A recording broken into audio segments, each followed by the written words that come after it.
What's going on, you guys? Welcome to another episode of the Gabriel Show. Now, check it out, guys. This is what I have planned for today. I'm actually about to get me a haircut. Actually, a shape up. Reason why is because all I got is $26. Okay, cash. And a haircut's gonna cost me about $40. If you tip, it's gonna cost me $45. I don't got it. All right, I don't got it. And honestly, I wasn't even gonna get a haircut, but I'm starting my new job tomorrow, so I'm like, you know what? I don't want to look crusty, so let me just freshen up. So he's gonna give me a little shapey, and probably gonna trim my beard, and that's that, right? But I know you guys like, what? How do you not have the money for the haircut? Let me keep it real with you guys. I want to be transparent, and I want to tell you guys a little bit about my budget and how I live, okay? First and foremost, what's going on, guys? Welcome to another episode of the Gabriel Show. If I didn't say that already, my name is Fritz Gabriel for anybody who's new here. And the title of today's video is this: living a minimum wage lifestyle will make you rich.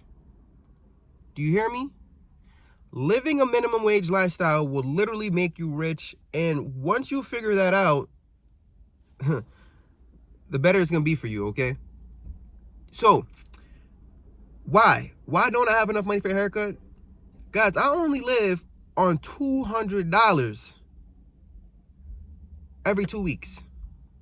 Do you hear me? $200 every 2 weeks. Now, I know you're like, nah, that's crazy. That doesn't make any sense. That's the only bit of pocket money I give myself.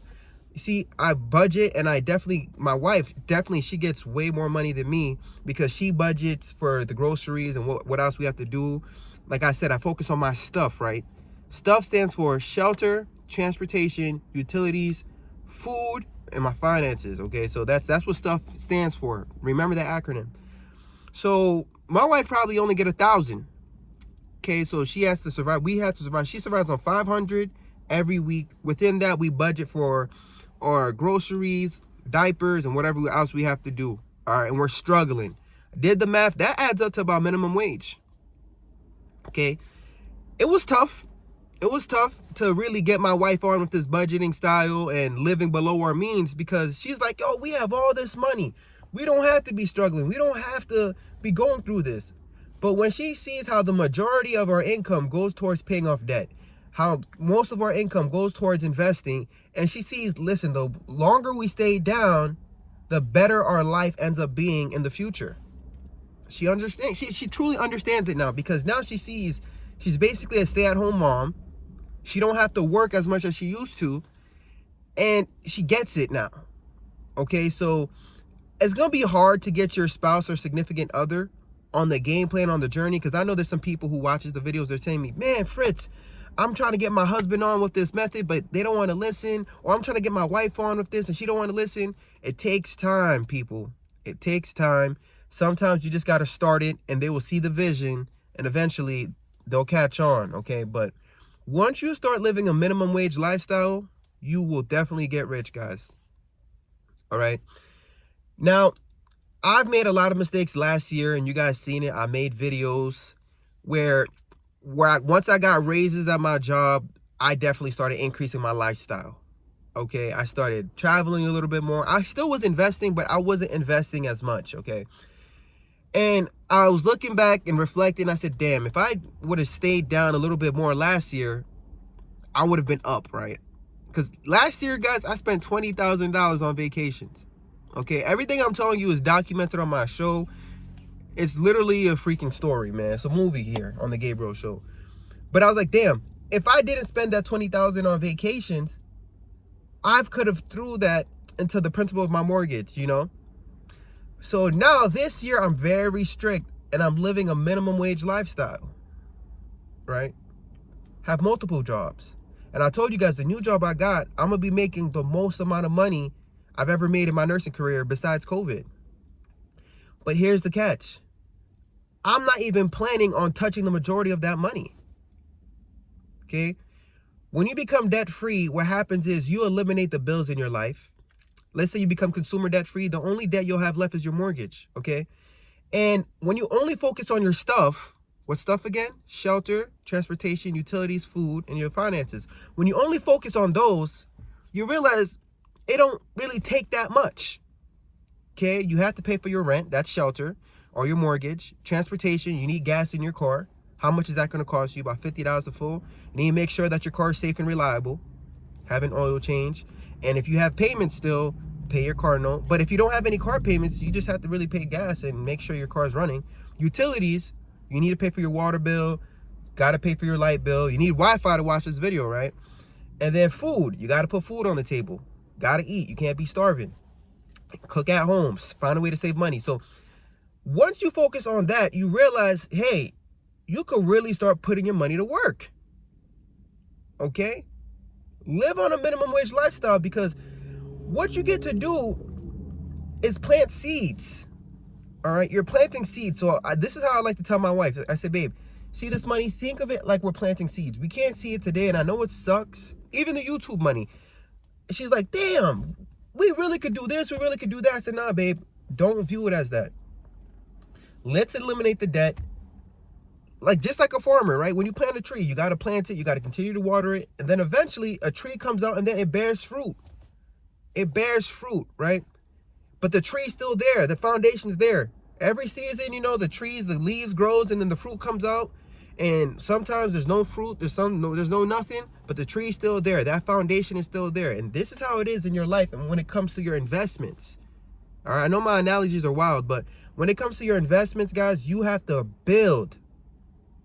Right? You got to continue to build, grow your net worth, grow your portfolio, and eventually you'll be able to bear the fruit. See what I'm saying? So there's a lot of different ways and methods when it comes to investing. You could become a dividend investor. You could be a growth investor.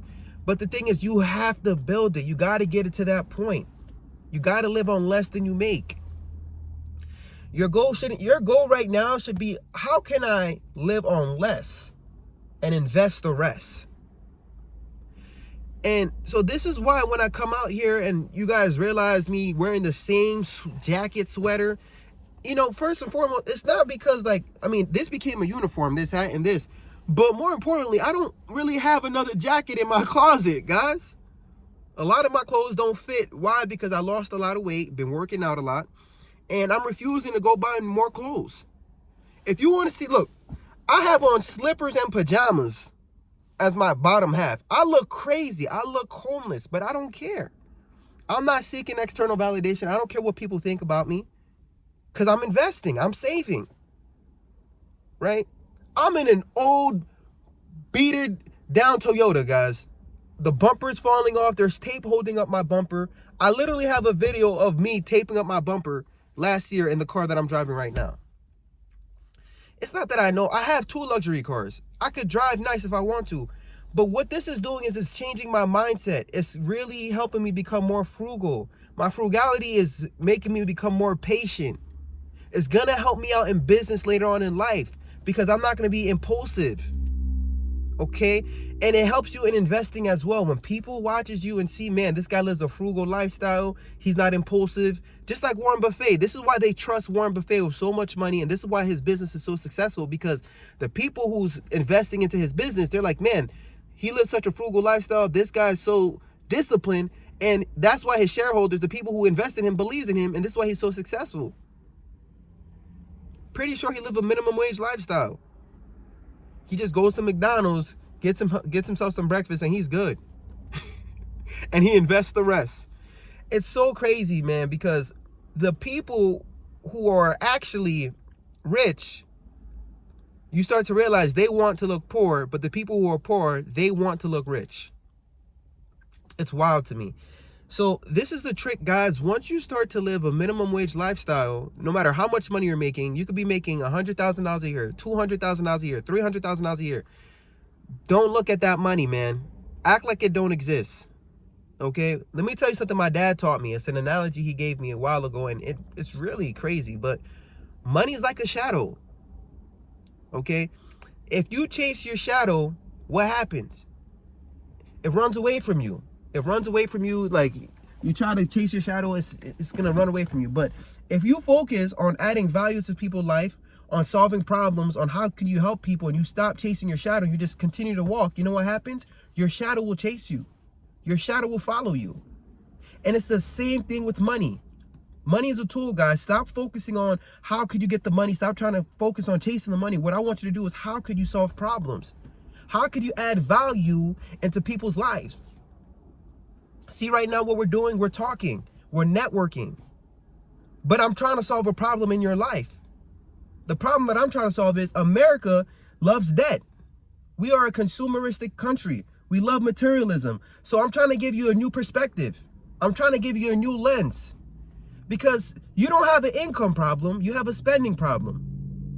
You're trying to look nice. You're trying to show off. So if I can give you a new perspective, if I can give you a new lens, I'm going to help you solve the problem. What's the problem? You're broke. Okay? And guys, it really inspires me and motivates me when somebody comments and say, hey, Fritz, your videos inspired me to get rid of my debt. I just paid off my student loans, and now guess what? By March, I'm going to pay off my car loan, and by this time, I'm going to pay off this, and I'm going to be debt-free. Do you see that? Adding value. You're literally making changes. Like, look, if you're going to call me an influencer, I want to know I influence you to do something good in your real life. And I'm not just talking about YouTube. I don't care about you getting more subscribers. I don't care about the silver plaque, golden plaque. How can I add value in your real life? When you turn off this video, what did you get out of it? See, you're my priority. Solving a problem. Guys, that's how I want you to think about life. You have to help people. And once you start helping people, once you start solving problems, the money will come to you. And that's what happened with my YouTube channel. Guys, I told you guys I'm not even a YouTuber no more. I quit. I literally made a video about me quitting YouTube. And I started focusing on myself and how could I fix my real life. And then I started saying, you know what? How could I add value into people's lives?